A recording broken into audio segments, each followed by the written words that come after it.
Next നമ്മൾ പറയാൻ പോകുന്നത് ലൂസിഡ് ഇൻ്റർവെൽ. അങ്ങനെ ഒരു ടേമാണ് ചോദിക്കാറുണ്ട് കേട്ടോ. ഈ ടേം ഇമ്പോർട്ടൻ്റ് ആണ്.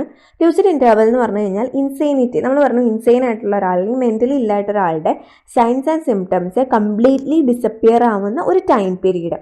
ആ പീരീഡിനാണ് നമ്മൾ ലൂസിഡ് ഇൻ്റർവെൽ എന്ന് പറയുന്നത്. This is a period occurring in insanity during which all the symptoms of insanity disappear completely. Okay, ഇനി medico legal importance of lucid interval. അതായത് ഒരാളുടെ ഇൻസെയിനിറ്റി കംപ്ലീറ്റ് ആയിട്ട് അതിൻ്റെ സൈൻസ് ആൻഡ് സിംറ്റംസ് പോയി കഴിഞ്ഞാൽ അയാൾ എന്താവും, അയാൾ ചെയ്യുന്ന ക്രൈമിന് അയാൾ റെസ്പോൺസിബിൾ ആണല്ലേ.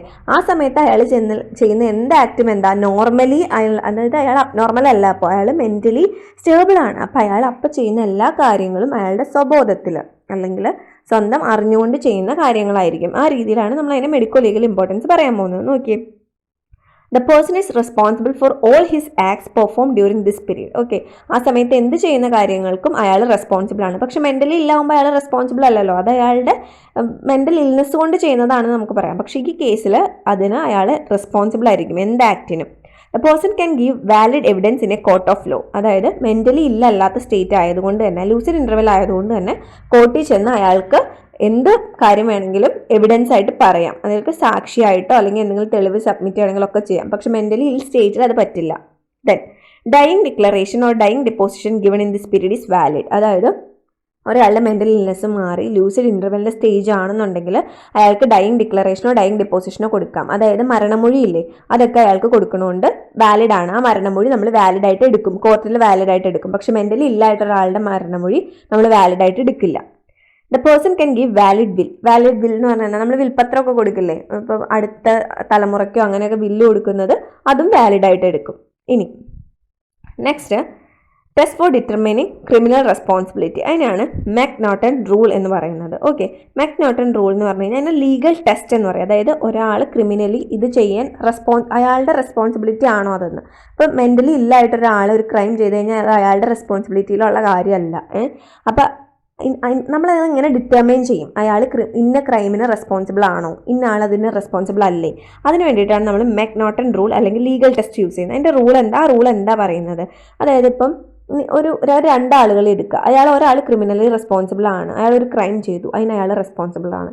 മറ്റേ ആൾ എടുത്തു, പക്ഷെ അയാൾ റെസ്പോൺസിബിൾ അല്ല. അങ്ങനെ പറയാനുള്ള റൂൾ എന്താണ്, അതാണ് പറയുന്നത്.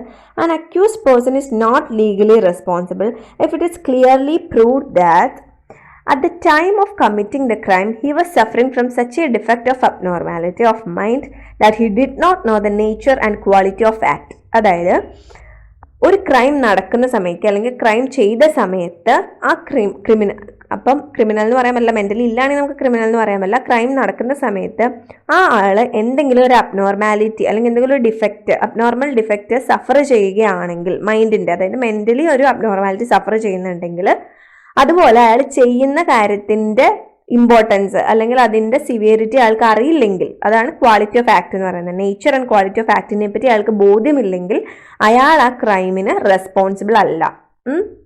അത് ഇത്ര തന്നെയാണ് പറയുന്നത്. മെൻ്റലി ഇല്ലായിട്ടുള്ള ഒരാളൊരു ക്രൈം ചെയ്തു കഴിഞ്ഞാൽ അയാൾക്ക് അതിനെപ്പറ്റി ഒരു സ്വബോധം ഇല്ലാത്തതുകൊണ്ടും അതിനെപ്പറ്റിയുള്ള കാര്യങ്ങൾ വ്യക്തമായി അറിയാത്തതുകൊണ്ടും അയാൾ ആ ക്രിമിനൽ അല്ലെങ്കിൽ അയാൾ ആ ക്രൈമിന് റെസ്പോൺസിബിൾ ആവില്ല. അതാണ് മാക്നോട്ടൺ റൂൾ പറയുന്നത്. ഓക്കെ, അപ്പോൾ ഇത് ഇമ്പോർട്ടൻ്റ് ആണ്. Okay, an accused person is not legally responsible if it is clearly proved that at the time of committing the crime he was suffering from such a defect of abnormality of mind that he did not know the nature and quality of act. ഇത് insane ആയിട്ടിരിക്കുമ്പോഴുള്ള കണ്ടീഷനിലാണ് കേട്ടോ പറയുന്നത്. പക്ഷേ lucid ഇൻ്റർവെല്ലിൽ ഇത് ചെയ്തു കഴിഞ്ഞ് കഴിഞ്ഞാൽ ക്രൈമാണ്. Okay, അപ്പോൾ ഇത്രയേ ഉള്ളൂ ലൂസിഡ് ഇൻ്റർവെൽ ആൻഡ് മാക്നോട്ടൺ റൂൾ.